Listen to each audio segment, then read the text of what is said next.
There's a quiet moment that every founder faces. Revenue is growing, the team is expanding. On paper, everything looks great, but internally, something feels stuck. Michael Walsh has built his career in that exact moment. He works with founders who have already proven themselves, who are no longer scrappy startups, but not yet fully optimized machines. And what makes Michael fascinating is that he doesn't just focus on growth. He focuses on clarity, clarity of strength, clarity of leadership, and clarity of execution. Through Walsh Business Growth, he's helped entrepreneurs break through the invisible ceilings that stop otherwise capable businesses from scaling. His approach blends operational discipline with mindset shifts because he understands something many advisors miss. Growth problems are rarely just financial. They're structural, cultural, and personal. Michael doesn't sell hype. He challenges assumptions. He forces uncomfortable conversations, and he helps founders build companies that are not only bigger, but stronger. If you've ever felt the weight of leadership while trying to grow faster than your systems, this conversation will feel personal. And before we start this episode, a quick word from our sponsor, Deep Wealth, and the 90-day Deep Wealth Mastery Program. Here's Jane, a graduate who says, and I quote, "The Deep Wealth Mastery Program prevented me from making what would have been one of the biggest mistakes of my career. I almost signed on the dotted line with an unsolicited offer that I now realize would have shortchanged my hard work and my future had I accepted that offer. Deep Wealth Mastery has tilted the playing field to my advantage." Or how about Lynn? Wow, he gets right to the point, and I quote, "Deep Wealth Mastery is one of the best investments ever made because you'll get an ROI of 100 times that. Anyone who doesn't go through this will lose millions." And as you're listening to these testimonials, are you wondering if you have the time? Are you even thinking that you've got this covered? You have the advisors or people in your network? Well, I got to tell you, these myths, they're often behind the 90% failure rate for liquidity events. Think about it. You have one chance to get it right for your financial freedom. You really want to make it count.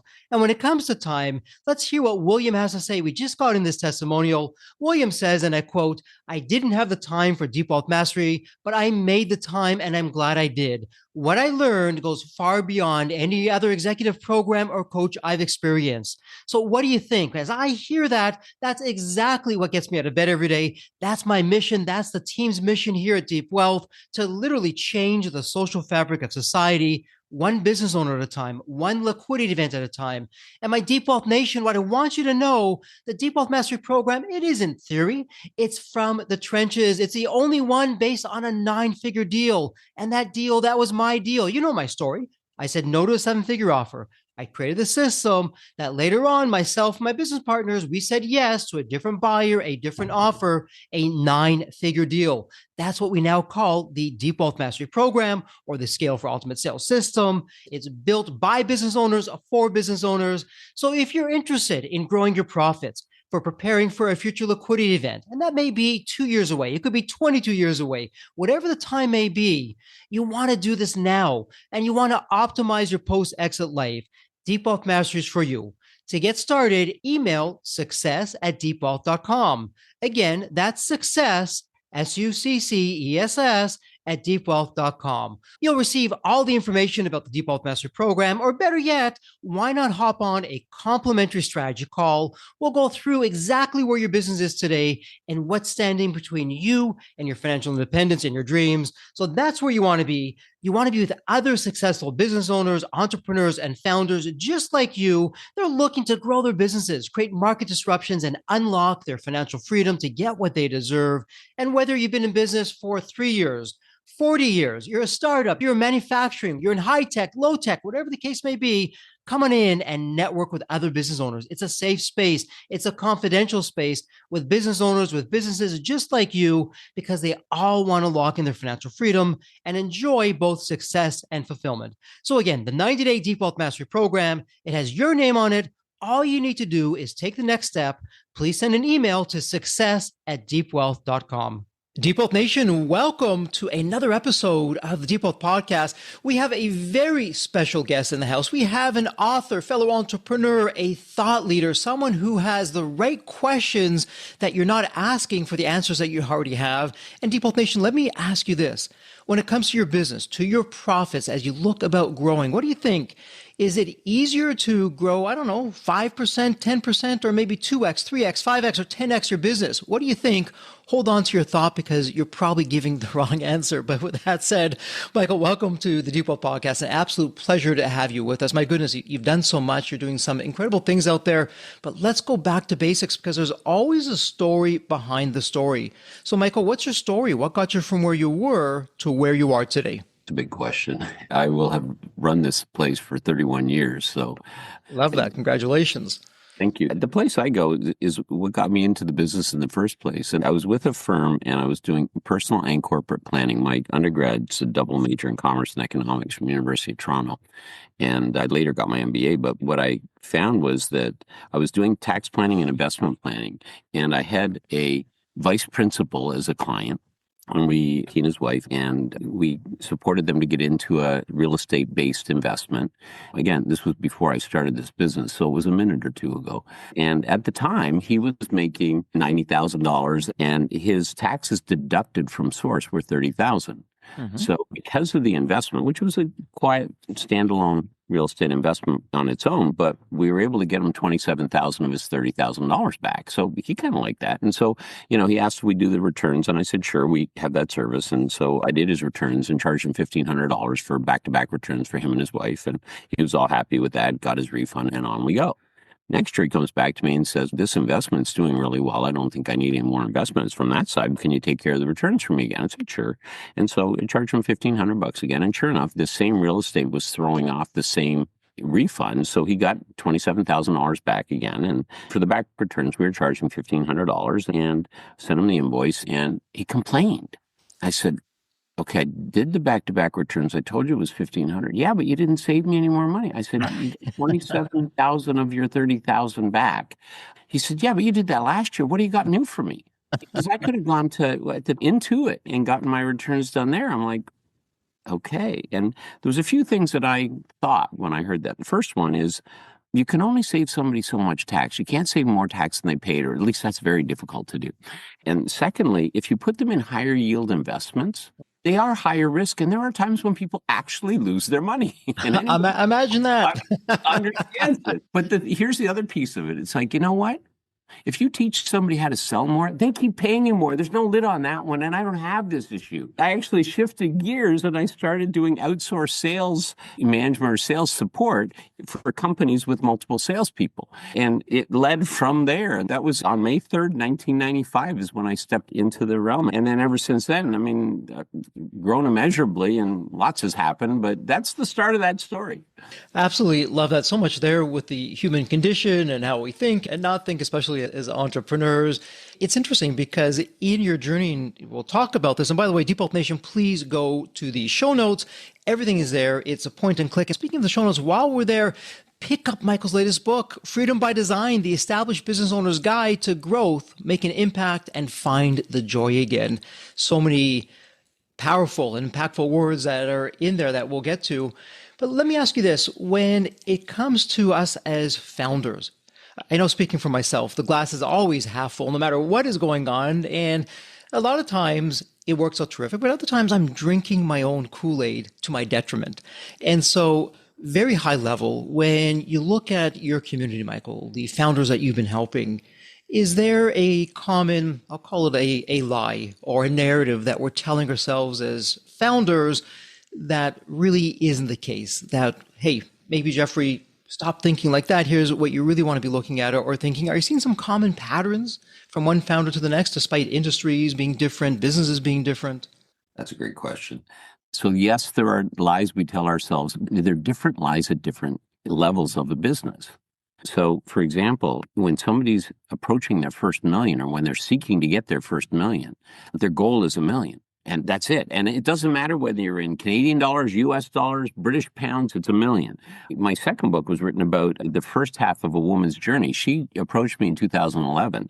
And that's because at the end of 2010, the bank had actually cut everybody's lines of credit in half post 2008 recession sort of thing, because the world kind of had a little bit of a blip there, and small businesses all got cut. She was fine. Her business was solvent. It was profitable. Everything was happening, but her little 40,000 pound line of credit got cut to 20,000 pounds, and she was looking for somebody to raise funds with. So she comes to me. Now, this woman at the time was 52 years old. We're not talking about some growth shark that wanted to make it. And so she and I talked, and I said, I'll come over for a few days. She covered my travel, and I didn't charge her for time spent together. And we compared notes, and one thing led to another. We started working together. But her big goal was to get to $1 million.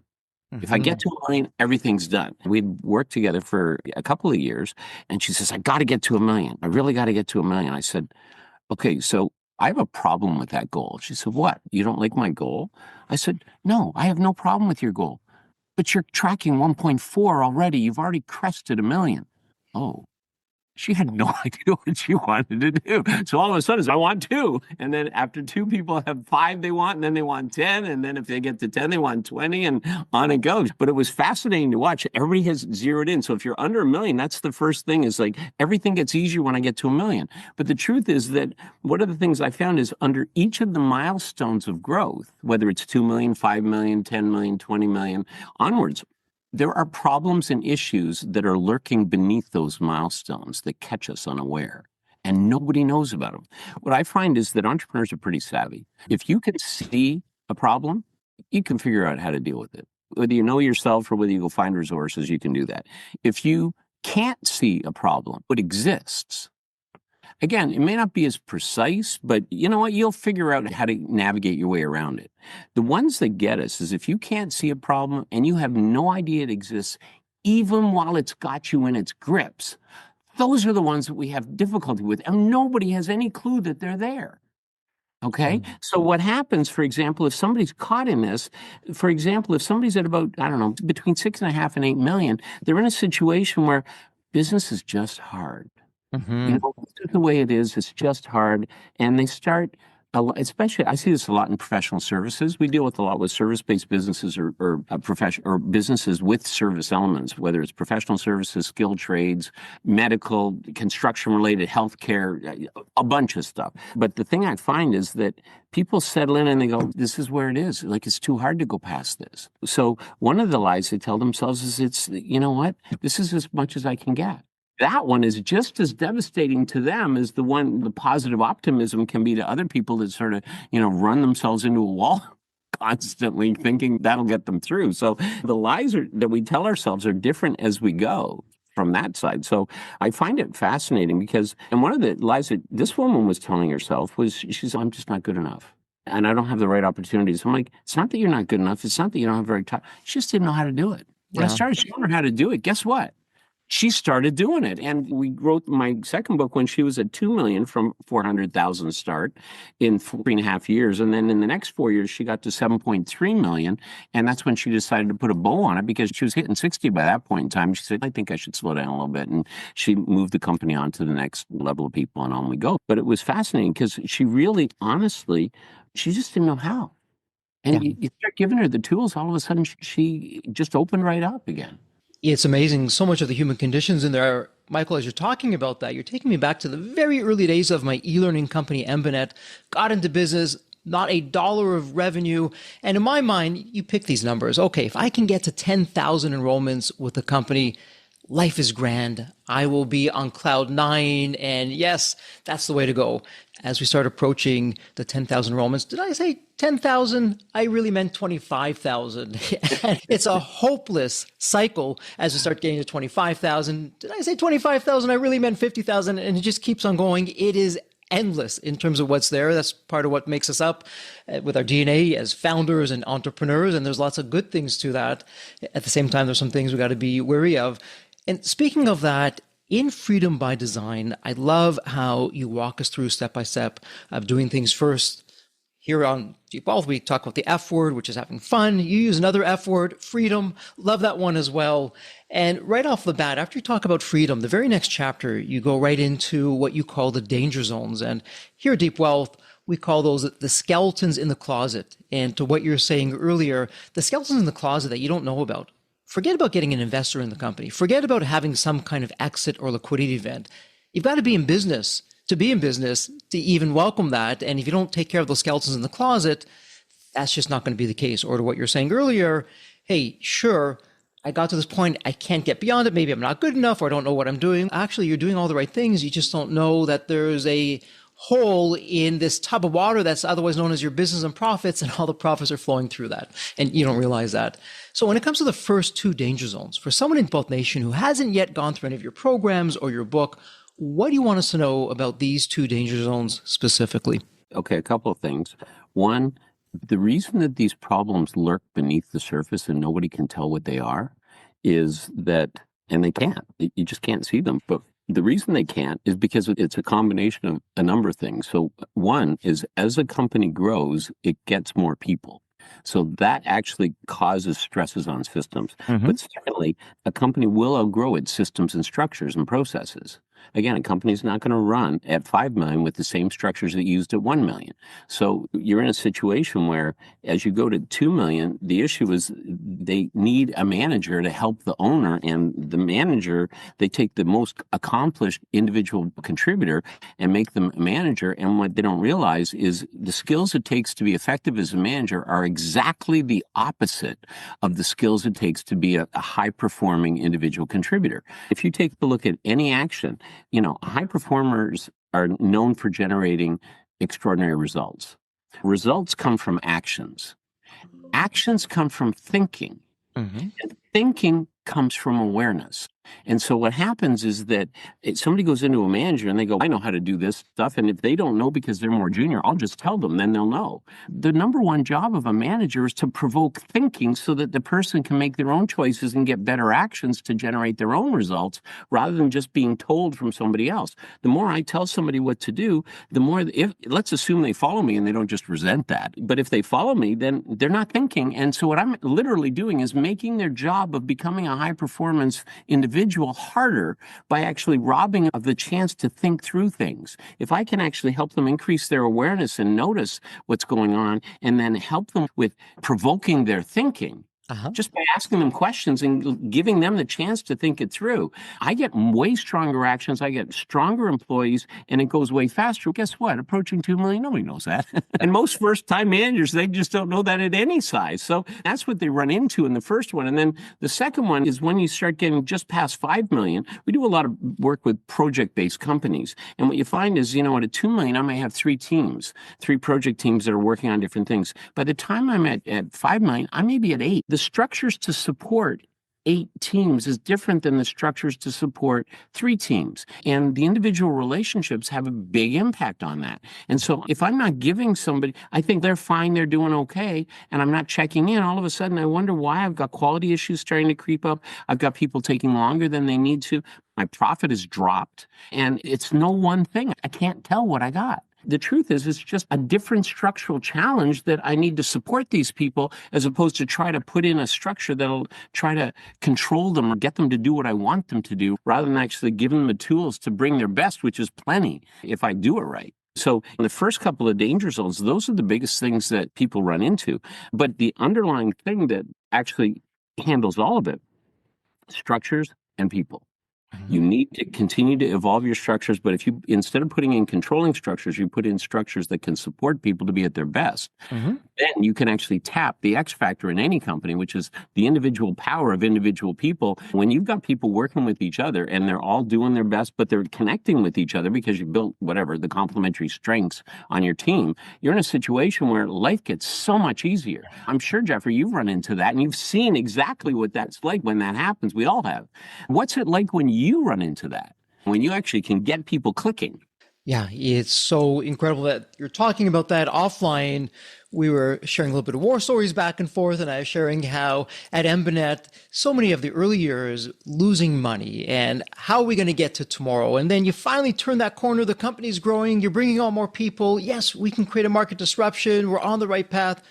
Wait a minute, all those profits that we just got, I can't sock that away. I have to put it back into the business to get more infrastructure or more hardware or different kinds of people. It's a tough go. And Michael, for me, the toughest part of that was oftentimes at least at Embanet, and I know we're not alone with that, I'm actually going to step 2 X factors in the Deep Wealth 9-step roadmap. We talk all about this in the Deep Wealth Mastery program. One of our X factors in our 9-step roadmap, it's the culture. And the culture really is the team. So the culture and the team, and in any startup, it's like a family. And for us at Embanet, it was almost like a cult in a good way. Nothing crazy going on behind the scenes with that. But we were there early mornings, late nights, going through everything. And it was a sad day when I realized for the company to get to the next level or to stay at the level that we're at, the people who got us there, my team members, they're now friends, probably aren't and likely aren't the ones take us to the next level. And as much as I can try with the training and upgrading their skills, it's good intentions. The outcome is not going to be there. And sadly, we had to part ways. Would love your thoughts on that. Yeah, that's really hard. In fact, that's what happens with people going through the first million in revenue. What happens is that you've got 8 people. Remember, if I've got my first 8 to 10 people, the truth is that I need utility players. I need people that can do multiple things because I can't afford specialists in each of these roles. There's not enough money at the table yet. And I say yet, but that presumes that it's ever going to be there. And it doesn't feel like it is at the time. So what happens, though, is you start to get to 1.2, 1.4, and all of a sudden you start to need specialists. But what's happening is these people that were actually like ready to fall on a sword for you, they're a little lost because they're not quite sure where their role is. And they used to be based on a really tight relationship with you, yet at the same time, you've now got a larger organization, and you're in a situation where you're getting some experts in their particular field. And so there's things lost. And by the time you're at about 25 people, these people, if you found a place for them that they can accept, that's one thing. But quite often that just doesn't happen. You really do need to help them to move to whatever's next for them because they just no longer fit in the new environment. It's one of the hardest things to do. It's one thing to let somebody go when they've stolen from you or they're just being deceitful in some way or they're causing mayhem to others or whatever. But when these people are giving their heart and their soul, it tears you apart. I don't know about you, but it tears me apart when that's one of the hardest jobs. And it's interesting because as entrepreneurs, we start by thinking individually. Naturally, as humans, I think we think individually. And there's a time where we need to shift to think collectively. In other words, the group as a whole has to be considered as just as important, if not sometimes more important than any single individual. And that's really hard because I don't want people to be secondary to the group of people. Yet at the same time, you have a commitment to all the people to make this whole thing work. And so when somebody doesn't fit, it gets really tough. I've seen people work with it in certain ways.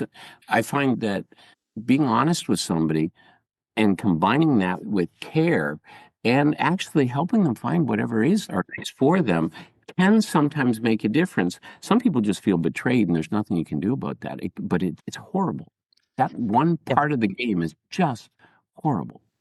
And Michael, I have to share with you, despite the number of companies that I've started and run and led, that's the one area to this day I have never gotten, quote unquote, used to it. It's hard for me to accept where you have that difficult conversation. The narrative that I shared with myself to help me get through that was, number one, it's not just this individual. I am responsible for all of the team members, and the company always has to come first. Because if the company comes first, everyone else benefits, not the other way around. And then I tuned into the world's favorite radio station, WII.FM, the What's in It for Me. And I realized, hey, Jeffrey, stop being selfish on the one hand and don't feel sorry for the person, because if we're honest about it, just as they're not a fit for the company anymore, the company is now holding them back potentially from their destiny. They'll never achieve that. Where the company is, and who are we to stop them from doing that? And to your point, if we can help them find that next opportunity, they can do some wonderful things there for people that really need the help and get that fulfillment and that success. It can make all the difference in the world.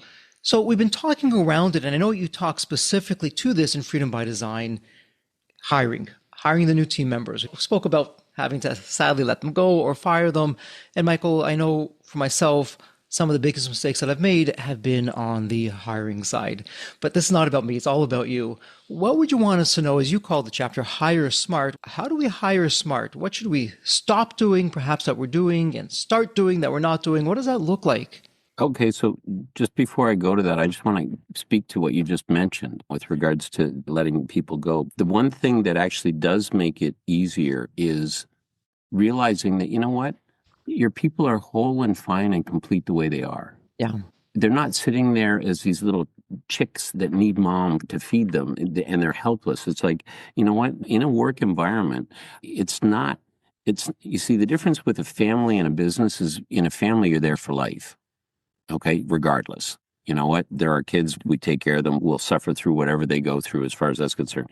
In a business, people are bringing something to the table and you're creating an environment for them. And as long as that works really well, and if it doesn't, you're right. It's not in their best interest to stay in a situation that doesn't serve them. But if you treat people as whole and complete and fine the way they are, and you're looking at opportunities together, it changes everything. Now, that said, when you look at hiring, I take it a step back. A lot of people think of a business as a well-oiled machine. The problem with the notion of a well-oiled machine is that makes people cogs in the system. Nobody wants to be controlled. Yeah.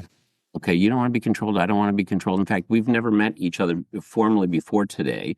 And you don't control me. I don't control you. But there's this thing that's evolving called a professional relationship between you and I that's starting to emerge. You influence it. I influence it, but neither one of us controls it. Okay.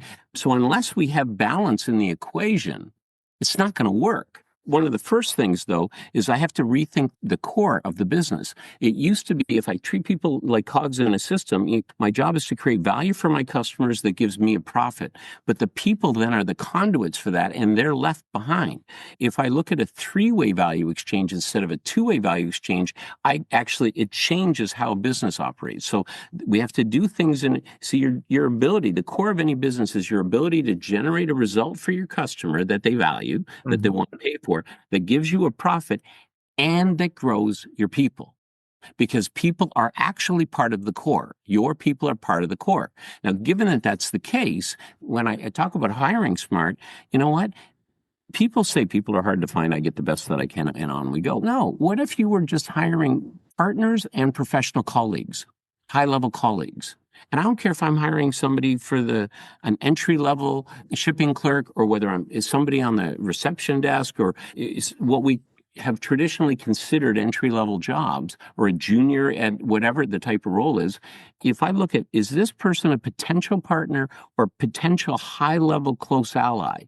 Whether they're there now or not, or they grow there, if I actually look at them from that set of eyes, I change my hiring criteria. I don't just take anyone. I actually wait and get it because hiring right is literally half the deal. If you don't have the right people at the table for you, this is not going to work. You're not going to get the freedom you want. You're going to spend your time herding cats or trying to get them to do what you want them to do. You know what? Different people belong in different places. Some people thrive in one type of environment. Other people thrive in a very different environment. So the key is what's the environment you have? Who are the people that are around? And what kinds of people would actually thrive in the type of environment that you look at? So, for example, one of the things we're constantly looking at, because we're looking in service-based businesses, is we always want people that are hungry to learn and grow. That's not true in every type of job and every type of company, but for the types of companies we work with, that's absolutely critical. And there's a number of other things that we take a look at, but it's interesting. One of the things that I've actually added in as part of the book, so speaking of hiring, I put something free in the book, and I'm actually going to violate what all the people that endorse and tell me that I'm supposed to do this and supposed to do that. I'm going to actually go completely against them and say, anybody who's listening to this podcast, okay, the link that we've got in the book is called freedombookresources.com. And all it is, it's a link that shows two things. One, and you don't have to put your email addresses and all. It's not any of that. You just go and you can download something. And the things you can download, one, you can get the charts from the book. And the reason we put that in there is for people that have, for example, a Kindle version of the book. We have an Audible, Kindle, and you can get a print copy of the book. But for people that are Audible or Kindle, sometimes they don't have access to the charts. So we have one little document that has the charts. But the second thing we put in there is I have our entire hiring system start to finish in that link. So freedombookresources.com. And all you do is you go in there and, just even if you don't want to buy the book, if you get the hiring guide and you can see how we do it, that has what are the different interviews we go through, what are the questions we ask, but not just that, what are the answers we like, what are the answers we get concerned about and why, and what is it to follow up if you get an answer that concerns you, how do you follow up if you get an answer that you really like to double check it, all that kind of stuff is all in there. It's a 70-page guide and it's literally our full hiring system. So when you ask that, okay, so I have 70 pages worth of answer for you, or people could just get the guide. It doesn't cost them anything. They don't even have to part with an email address. And if that helps people's lives, then awesome. Terrific. And Deep Health Nation, all of this is in the show notes. It's a point and click. And so, Michael, let's go to one of my favorite ways of looking at the world at times, especially in a conversation like this. It's the good old Pareto's Law, or the 80-20 principle, where it says, hey, 80% of Jeffrey's profits are coming likely from 20% of certain customers. And it may not be 80-20. It might be 95-5. Hey, the 5% of these customers are generating 95% of my profits. Not great if you're looking to get an investor or a buyer. That's a whole other conversation. But when it comes to hiring, is there a Pareto's Law going on here, an 80-20 principle? Hey, Jeffrey, here are some red flags that you really want to look out for, because if you ignore them, 90% of the hiring problems after the fact come from the red flags that maybe you didn't even know were there, or they're a skeleton you didn't even know about, and you brought the person on board, and this is where it's leading to some problems. Are there any patterns that you'd want us to know? Absolutely. So earlier in the book, before that, one of the things I talk about is you need to understand a little bit about human behavior. And there are 4 core things that we focus on. They're very basic, but I got to tell you, they're all over the place. Like they're in each of us all the time, every single day, only on days that end in a Y. No other days than that. So we have 4 different characteristics that we're involved. We all have the biological need to survive. We all have an innate desire to thrive, and we have survival and thriving occurring concurrently at any point in time. Now, you don't have to have all your survival needs handled for life before you ever thrive. Mm-hmm. Otherwise, why would a 5-year-old ever share a toy? Whereas, so I'm looking to thrive, but anytime there's a threat, survival instincts can come in. They're all about protecting myself. Thriving is about giving to others. Okay. The third one is we have both the ability and the need to connect, because inherently we just know that together we're stronger. Mm-hmm. And the fourth thing is we have the ability to adapt to a changing situation. Even if we don't like the changes, we can adapt.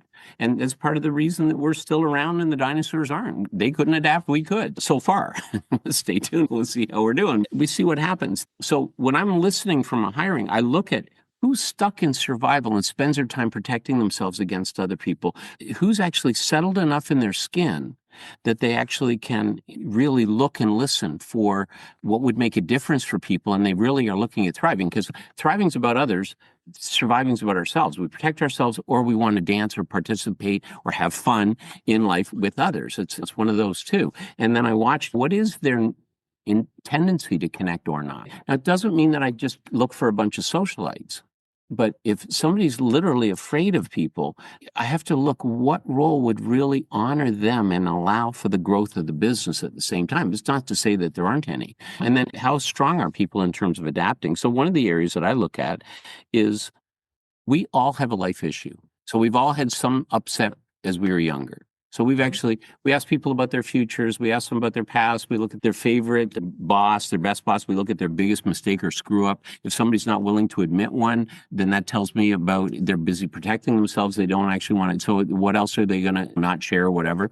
Pretense doesn't really work very well. But then we keep going past. We look at things like favorite childhood memories. But what's the biggest challenge or difficulty that you face growing up? And what I listen for there, we all have an issue. Is it still open? Or has it been resolved? I'm not a psychologist. I don't pretend to be.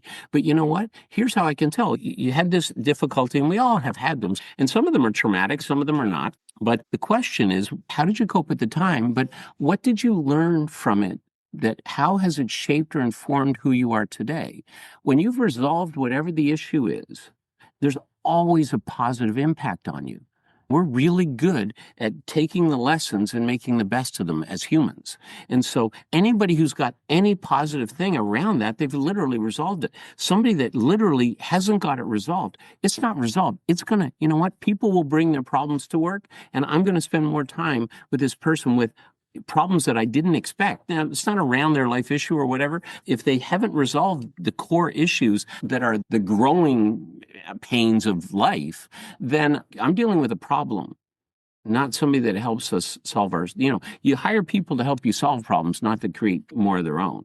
And that is one of the areas that we watch for. And the truth is, you can hear about all that in an interview process. And I got to tell you, some people, it's like, you're asking personal questions. Like, well, ask questions like, what makes you angry? What kind of people annoy you? But also, what kind of people do you get along best with? Yeah. Okay. It's amazing how angry people will get angry telling you about how they get angry.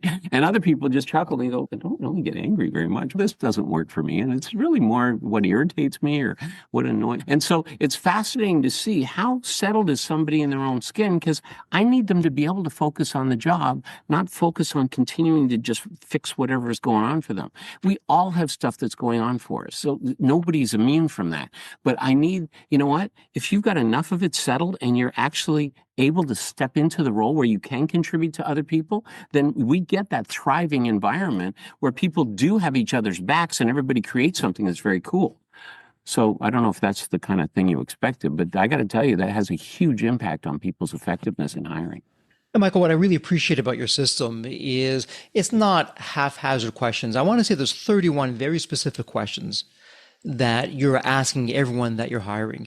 And I like how even you're going against this political correctness or all that other mumbo jumbo, because appearance does matter. And right at the very beginning, you're talking about, okay, how are they appearing? Are they groomed? Does their hair look good? Are they looking at you? What's the eye contact like? All those other kinds of things that are going on, because let's face it, we talked about this in Deep Wealth Mastery, before anyone even says a word. So if I walk into a room, I'm about to meet someone, I don't even have to say hello.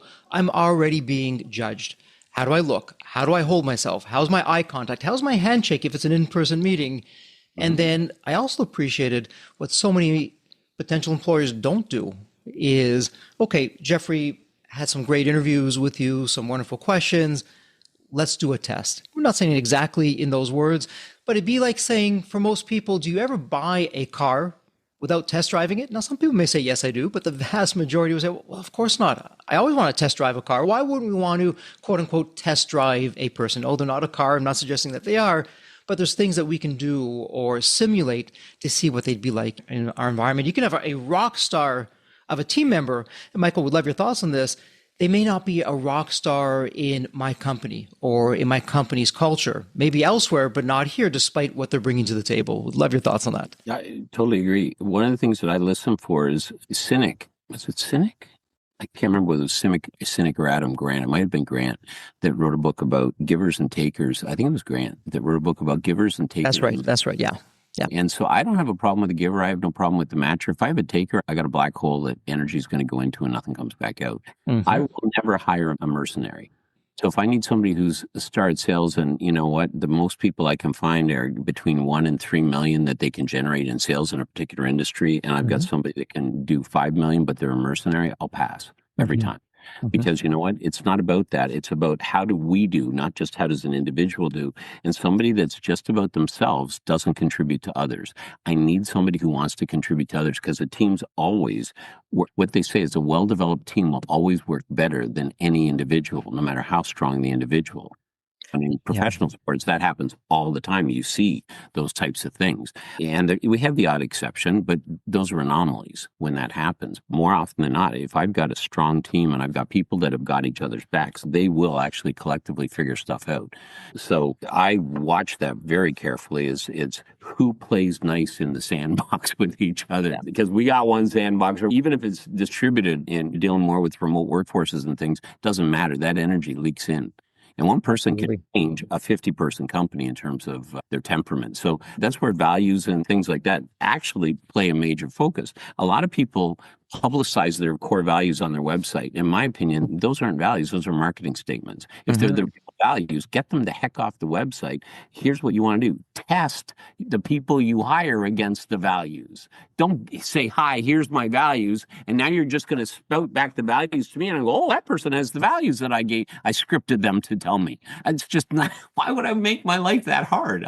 Yeah, as you're talking about that, two things are coming to mind. It's that old African proverb, if you want to go fast, go alone. If you want to go far, go together. And here in the Deep Wealth community, we often say, show me your team and I'll tell you your future, because they're so intertwined with one another. And I'm all about that team player who wants to give. They're not going to be a taker, they're more of a giver. And of course, there's always extremes to every situation. I get that, but that's some great insights and wisdom for us to be thinking about. And so if we take a step back, one of the challenges that I've had, would love your thoughts on this. I know I'm not alone in Deep Wealth Nation. For me, it was always, Jeffrey, no one's better than you. You can do this faster, quicker, you're smarter. Actually, that was my own Kool-Aid I was drinking. That's usually not always the case. There's always people who are going to be smarter, which you want, and people who are better. How do we, when we bring someone in, even if it's an entry-level position, front lines on the team, you talk about developing leaders. Mm-hmm. And for me, so much can be said for that. And firstly, I like how you said leaders, not managers. There's a difference. It's a subtle change. People, leader, manager, they use them interchangeably. They're really not. What would you want Deep Wealth Nation to know? How do they develop the leaders who one day will hopefully replace them, fire them from what they're doing right now as a founder so they can go on within the company and do other things, or maybe not, be more in a board of advisory position? But you have to have the right team, the right leaders on that team to take the company to where it needs to get to. So what do you want us to know about developing leaders? You give these questions that sound so simple and they're so open. I love it. I absolutely love it. So I'm going to have to, again, take a step back as we look at this. So if I want to talk about developing leaders, I do have to go to managers, because managers are, like you said, they are different from leaders. A manager's job is to take the talents of people and turn them into collective performance in a way that the manager doesn't get in the way. Again, you want to provoke thinking and you want people to work with each other and build things out from that. And the manager's job is to be a conduit for that. A leader's job is to support managers to support the people. And we talk about creating and unfolding a compelling future, and leaders are more known for their inspiration, whereas managers are known for the implementation. And that's fair, except, in my opinion, leaders don't belong on a pedestal. If the leaders make the decisions and the people actually implement, I've just created an us and them. If I invite people to participate in some aspect of the thinking it through, and even if it's to get their input on different things, what happens is there's us and then there's no them.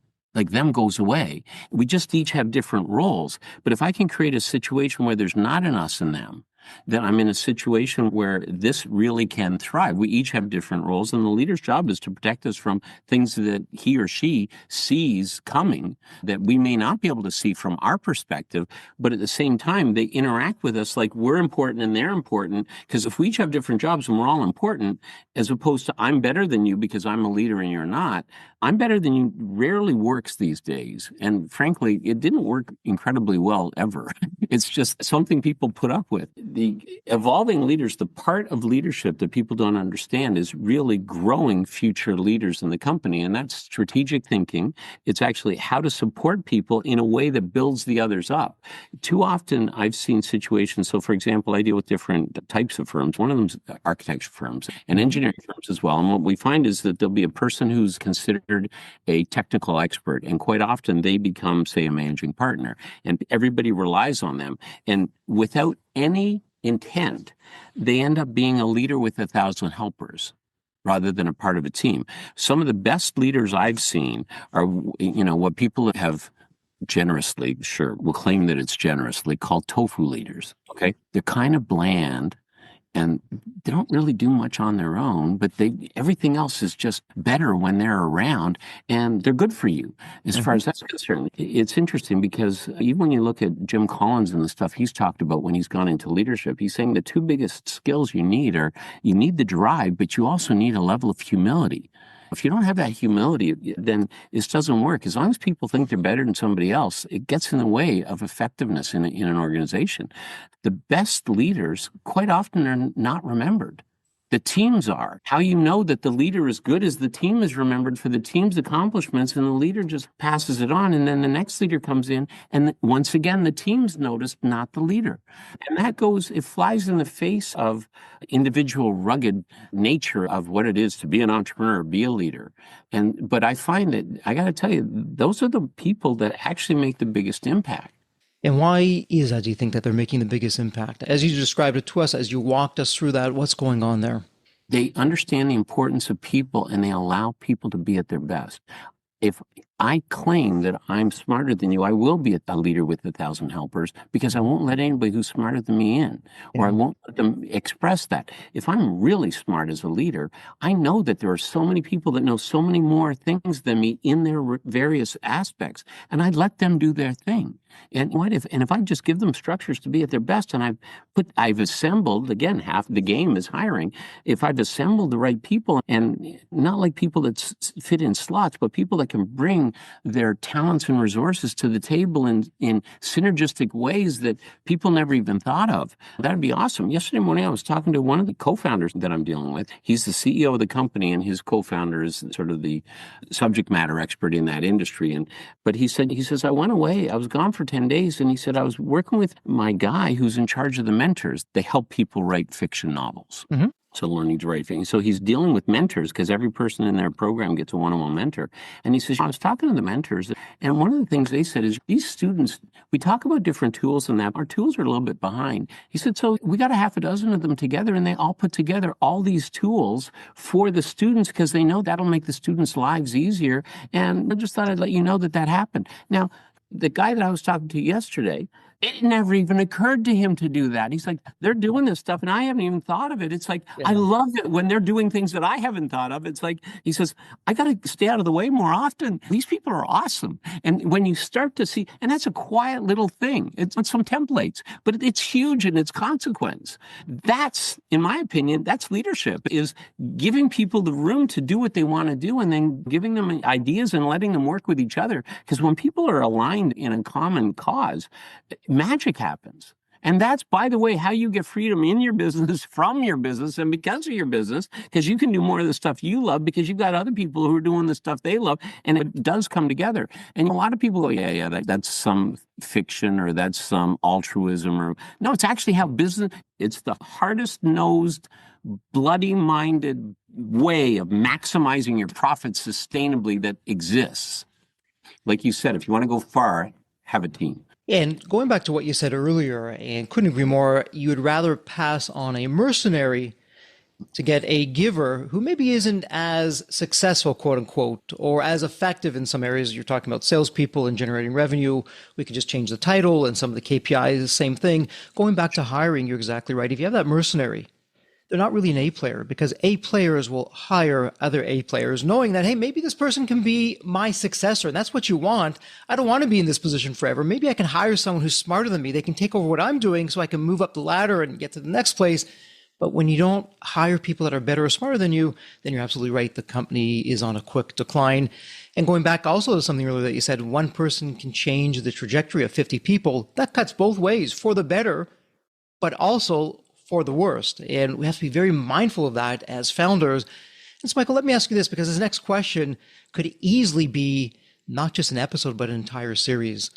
Walk us very high level through your secret sauce, the magic behind the scenes. I'm coming to you, and I know you offer a number of different programs covering different areas, but generally speaking, whether it's business growth or on the operational side or on the skill side, you're covering that and so much more. What's the general process? Okay, Michael, here I am. I'm the founder. Here's the company. We have this challenge, otherwise known as an opportunity. Can't figure it out ourselves. Help us with that. What's your process? What am I going through? How long does that take? What can I expect?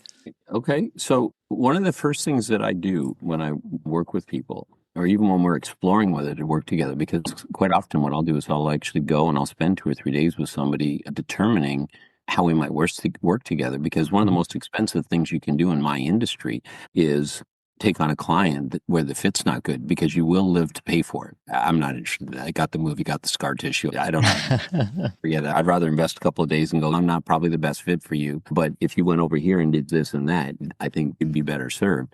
But that aside, I look and listen at 3 levels. I look at strategy. What is the strategy? What's the thinking of the owners? The structures and systems that they have in place, because structures are critical. Let's not get ourselves. Structures are critical. The key is which ones you put in, whether they support people or whether they corral people. And invariably, we put in structures that corral people. So it's okay. But, what are the structures and how do they need to evolve or morph as a company grows? And then the third is the people, who they got and what's the talent level that's at the table, but also how do they treat each other? What's the thinking in terms of people?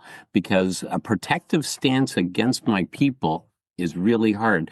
If that's my stance as an owner, I as a practitioner, it's really hard to do anything with that. If somebody really understands and appreciates the power that's available in their people, if they know how to interact with that effectively, and in my opinion, even that is a function of design and structure. How do you structure the relationships with your people in such a way so that they're really productive for everybody? Those are the three things that I'll watch. And I do look at what the underpinnings are. What are the underlying issues that are there? What's been stopping them from getting where they want? One of the things I found when you look back at strategy, sometimes people just don't look big enough. Like I dealt with one guy, his business is at about 12 million and he's busy taking it apart now and rebuilding it so that it can go to 20 million. Okay. But he had to take it apart and rebuild it so that it went to 12, and he had to take it apart and rebuild it when he went through 5 million. And he's not looking for enough. You made a comment, is a 5 or 10% increase, right? Or is double or triple or tenfold? Here's what's happening. People quite often don't look far enough past the immediate goal. So all I know is if I stop a golf club, now I'm not a very good golfer, but I do claim to enjoy being out, smelling the fresh cut grass and things like that, as I have like way more shots. I get much more value out of a golf round than many people because I got a lot more swings at the ball. But that said, here's the thing. You always swing through the ball. If I stop my club the ball's not going to go very far. I have to swing well through it or else I've got a problem. So when I'm looking at somebody who's taking apart their company again at 12 million so they can get to 20, no. At 12 million, what is it that you need to do to plan it out to 50? And then say, at 50, what does it look like? At 30, what does it look like? Now at 20, what does it look like? And you'll identify structures that need to be in place at 20 that actually don't have to undo the thing. Now, whether you ever get to 50 or not, who cares? The fact that you've identified a couple of little structures that between 12 and 20 I can put in place, I have the choice of doing it without actually undoing everything. The other thing is that, again, this need to survive combined with the desire to thrive plays big here too. So, Jeffrey, when you look at the future, do you see certainty or uncertainty? For myself, it's uncertainty. That's just my hardwired, yeah. We all do because we just don't know what's going to happen. However, when you look at your past, do you see certainty or uncertainty? Yeah, of course, it's always easy to connect the dots after the fact. Hindsight's 2020, as the saying goes, absolutely. That's right. And they talk about the Monday morning quarterbacks and all that stuff. But so here's a way to fool your mind. Let's say I'm at 5 million and I want to go to 20 million. Okay. Or let's say I'm 5 million, I want to go to 10 million.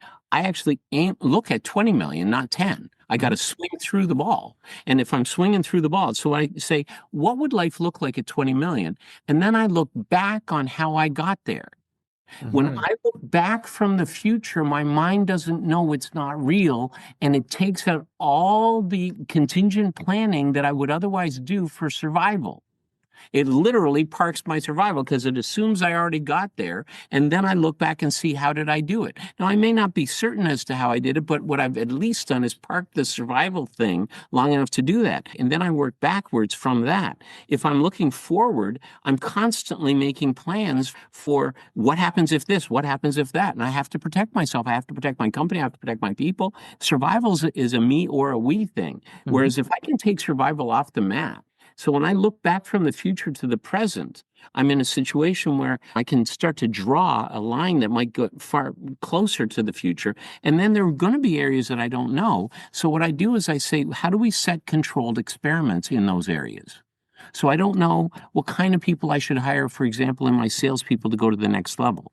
Should I hire industry experts or should I hire practitioners that know? There's so many different options you can hire in salespeople. So the thing is that normally when I try something, I've either succeeded or failed. That distinction is not very helpful. Whereas if I was a scientist, I would say I'd try the experiment and then I learn the outcome. I may have a preference, but the truth is I get what I get and I accept what I get. It's not that I failed. I just got the outcome from that experiment. And it's okay. Was the outcome what I want? No. So how do I tweak the experiment to see if I can get closer to what I want? And so what happens is I have a lot more freedom when I look from the future back to the present. And then I have a series of controlled experiments to quietly move my way back into that future. But again, looking from the future to the present and letting me draw my present into that pre-thought through notion. And then I take it one step at a time from there. So I mean, that at a high conceptual level, that's part of what we do. But one of the biggest mistakes I really do see people make is they set a goal and that's what they target for instead of targeting past it. And as a result, they really do end up, even if they hit the goal, they have to redo everything. I love how you're doing these thought experiments, and you're right. What is so fascinating about our brain, our system, how we look at things, we can do these thought experiments, and the brain doesn't know if we're imagining or if it's actually happened. So in other words, it hasn't happened, but I can imagine that it has, and my brain thinks, oh, it's already happened. And we hear all kinds of stories from sports or other types of things. I've used this myself, incredibly powerful. So I love how you're positioning that and how we can be approaching that. Let me quickly ask you, and again, I'm throwing these questions at you that, oh, matter of fact, but it really could be an entire series, let alone an episode. Artificial intelligence. Yes. Where we stand today, where we're heading with it, how has that impacted, or perhaps not, where you sit and with the founders that you're working with? What do you want us to know? Let's touch another tiny subject. Sure. I love it. Okay, so with artificial intelligence, it continues to evolve and everything is changing constantly. The tools are constantly changing, as we know. One of the things that I'm noticing is the junior who used to do tasks to gain facility to grow into an intermediate, some of those tasks are being replaced by AI. And as a result, you're in a situation where the pathway to mastery from a junior role is getting a little clunky because people aren't sure, how do I get somebody who walks in? So for example, in the medical field, they're using AI and robots to do a lot of different things that juniors used to do. And because of that, juniors aren't gaining the skills needed to do those things. And watching a computer do something is very different than experiencing it yourself. So there are blocks that are happening in the evolution of many different professional services and skilled trades because AI is starting to take some of those lower level jobs. That's it. Now, we'll figure it out. We always do. We just haven't yet, you know. The other thing that I watch is I look at the impact of AI on use of natural resources like electricity and things. My understanding is over a period of time, I'm not going to quote the details, I think we went from 0.1% electricity use to 1% electricity use. Well, apparently over the next period of time, we're going to go from 1% to 10%. And apparently the world can only sustain 5%.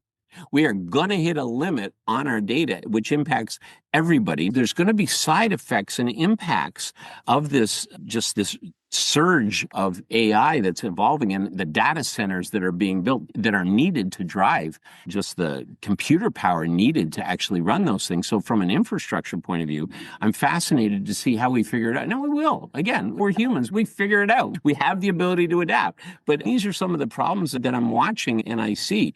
So am I a doomsayer? I'm not a doomsayer on all this stuff. I'm also not like, well, this is our savior. No, it's the next iteration. In fact, the emergence of AI draws a conclusion to the information age. We had the industrial age, then we had the information age. Now we're dealing with the networked world. We're actually at the edges of it. But with AI, the information age is pretty much over because guess what? Everybody will have information about everything. So it takes it off the mat. What will happen is I think that the next age that we'll evolve into will be the age of creativity. In other words, how do we use this multitudinous volume of information to actually improve who we are and what we do in life? So every age continues to evolve from the last one. So from an AI perspective, I think that that's part of what we're going to see is this age of creativity. And we're working working through some of the bumps and hiccups in terms of how do we continue to grow specialists in different fields, and where's the right cadence going to come up with, both in terms of our skills, but also in terms of the infrastructure to support AI. And who knows, it may be that AI will end up, there'll be a version that it sorts it out so that we can do it even with less power, as opposed to needing the more power. But again, we're not quite that far yet on this continuum. Yes, it's a story that continues to unfold. It'll be very interesting to see where that takes us. And speaking of that, before we go into wrap-up mode, Michael, one question for you. It's actually a question with a question. Okay. Is there an important question that you and I haven't yet covered that you want to share with Deep Wealth Nation? The one question that comes to mind is, if I had to summarize what the most important aspects of building a business are, what might those be? And it's interesting because originally I was going to say, if there was one thing, because we all like one thing. I don't know why I always come up with two or three. So even when I was looking at asking the question, I'm like, yeah, I don't have one thing, but I do have two or three. So one would be just the importance of relationships in business. People underestimate that, and it sounds so trivial, but it's not. It's got so much depth. The second one is, never underestimate the power of people, and take the time to learn about your people. And what you're going to find is that if I understand that relationships are critical and I really want to understand the power of my people, then take the time to learn that. That is the single task that'll give the biggest yield constantly and sustainably, if I continue to just get to know people better as I continue to work and evolve and hire the right people and all the other stuff, then grow them and develop my teams and managers and leaders and all that. Even if I'm looking for unexpected change, how do I deal with unexpected change? It's all about the people. So that's what I'd say is relationships, really understand just the power that's there and really take the time to get to know your people. I think those would be the top three things that I would answer to the unasked question.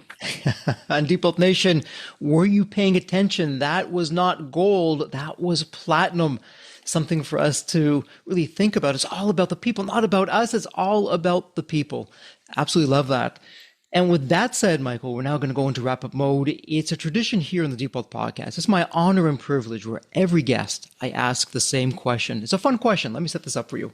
When you think of the movie Back to the Future, you have that magical DeLorean car that will take you to any point in time. So now imagine, Michael, it's tomorrow morning. This is the fun part. You look outside your window. Not only is the DeLorean car curbside, the door is open. It's waiting for you to hop on in, which you do. And you're now going to go to any point in your life. Perhaps it's Michael as a young child, a teenager, whatever point in time it would be. What would you tell your younger self in terms of life lessons or life wisdom? Or, hey, Michael, do this, but don't do that. What would it sound like? Wow. Okay. Another trivial question. Jeffrey, you're amazing. Two things that I would tell my younger self, if we're headed to the past, is one, relax your fine the way you are. And two, just focus on how you can contribute to others. The rest will work out. Absolutely love that. And so firstly, relax. You're fine the way you are.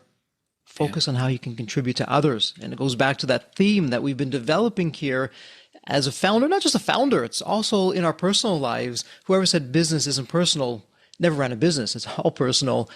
It's helping others, contributing to others, being that resource, being that giver, not that taker. Deep Wealth Nation, I hope you're taking notes on that.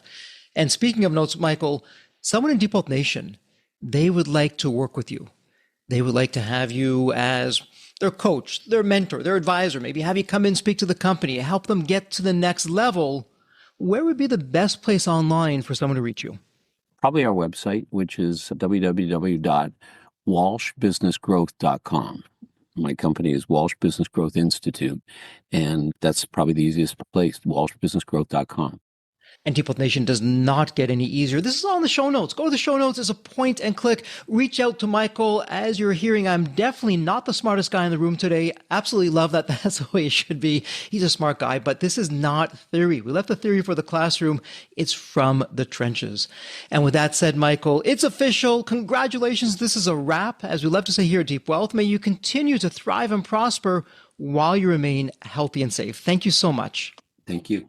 So there you have it, Deep Wealth Nation. What did you think? So with all that said, and as we wrap it up, I have another question for you. Actually, it's more of a personal favor. Did you find this episode helpful? Have you found other episodes of the Deep Wealth Podcast empowering and a game changer for your journey? And if you said yes, and I really hope you did, I have a small but really meaningful way that you can actually help us out and keep these episodes coming to you. Are you ready for it? The dramatic pause. I'll just wait a moment. Drum roll, please. Subscribe. Please subscribe to the Deep Wealth Podcast on your favorite podcast channel. When you subscribe to the Deep Wealth Podcast, you're saving yourself time. Every episode automatically comes to you. And I want you to know that we meticulously craft every one of our episodes to have impactful strategies, stories, expert insights that are designed to help you grow your profits, increase the value of your business, and yes, even optimize your post-exit life and your life right now, whatever you want that to look like. And every time you subscribe and a fellow entrepreneur subscribe, it's a testament to how together, yes, we are changing the social fabric of society. One business owner at a time, one liquidity event at a time.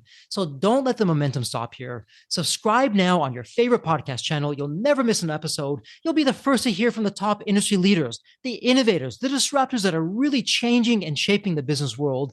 And maybe you're commuting, maybe you're at the gym, maybe you're taking a well-deserved break that we spoke all about on this episode. The Deep Wealth Podcast, it's your reliable source for the next big idea that could literally revolutionize your business. So once again, please hit that subscribe button, stay connected, inspired, and ahead of the curve. And again, your next big breakthrough moment, it might just be one episode away. Maybe it was even this episode. So all that said, thank you so much for listening. And remember, your wealth isn't just about the money in the bank. It's about the depth of your journey and the impact that you're creating. So let's continue this journey together. And from the bottom of my heart, thank you so much for listening to this episode. And as we love to say here at Deep Wealth, may you continue to thrive and prosper while you remain healthy and safe. Thank you so much. God bless.